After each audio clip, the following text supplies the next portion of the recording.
Hi there, traders. This is Brad Goodwin with FX Market Insight for Thursday, the 15th of April.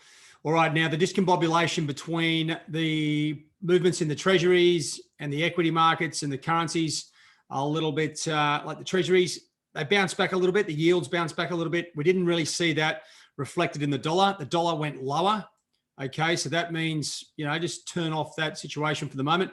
What we are seeing right at the moment in the Asian session is a risk-on situation on the equity futures.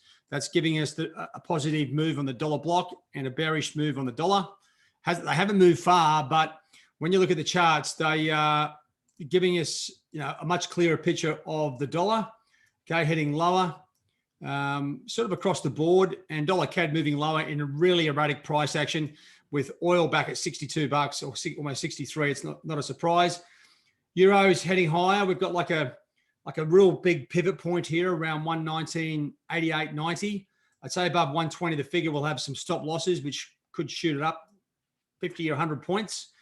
Sterling, well, it's as it has been the last few months with the vaccine rollout. There's been euphoria on the vaccine, and then it's drifted lower on the concerns around issues around the vaccines. So it's sort of trading mid-range and doing its own thing. I wouldn't be getting too caught up in sterling.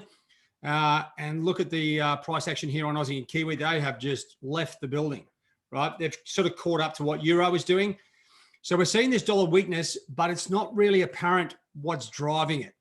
Now, as you come into the trade week, the trade day, especially in North America, we've got the weekly jobless claims, the Philly Fed Business Index, and probably even a little bit more important, the retail sales figures.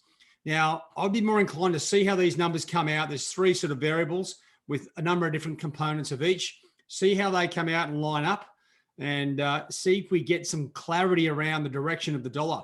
On the basket, the dollar index is just cruising lower, and it's not exactly that easy. For dollar CAD traders, keep an eye on the manufacturing sales. This is a really good number, right? Usually gives a dollar or dollar CAD some specific direction. Really good numbers here would give that downward momentum another thrust. So something to keep an eye on there as we go through that as well. And if anything, there's some Aussie figures coming out here in about 5 seconds. I just want to see what's going on here with the Aussie. It's around 77.35 at the moment. The full-time employment down. This is a bit of a negative for the Aussie, but it's just gone up 5 or 10 points. Unemployment rate, it's lower. Okay, lower. Participation's a little bit higher. Now, this is the negative there. Employment, not quite as big as they thought. So, if anything, on the scale of things, they're looking at, like the Fed, the RBA is looking for maximum employment. It might be a little bit of a positive short term. Momentum, this is the key thing, is momentum on the Aussie is up.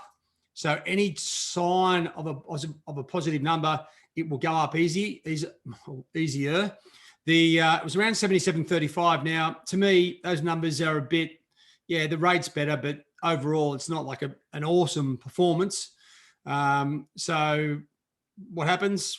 I don't know. Probably suspect it comes back to 77.15.20, and we'll see what happens from there. We really need to see what's going on in the US dollar to really sink our teeth into a trading opportunity here at the moment, right? So dollar Swiss is the cleanest looking downtrend. Dollar index also. Euro looks like it's got unfinished business above 120, the figure. So I'd be just careful getting short at 120 or above. Let that run peter out before you start getting short again. Maybe a false break back under 120, the figure, if that goes up. And I can't really get into opportunities here on the Aussie and Kiwi at these levels. And sterling's just trading sideways. So overall, what have we got? Not a lot, but we do have the US numbers coming out, which could give us direction.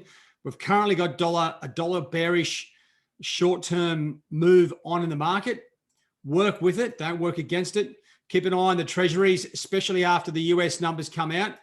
Now, what you're looking for, if the yield increases, that means if the prices go down, yield increases, the dollar should rally. Now, if it doesn't, I'd be very wary of getting involved, because that means the markets are not acting normally like they have been, right? But at the same time, if the price does go down, the yields go up, and the dollar starts to rally, well, you can start to look for trading opportunities, because that means The connection between the treasuries and the dollar is back on, and that's game time. All right, guys, all the best. Cheerio.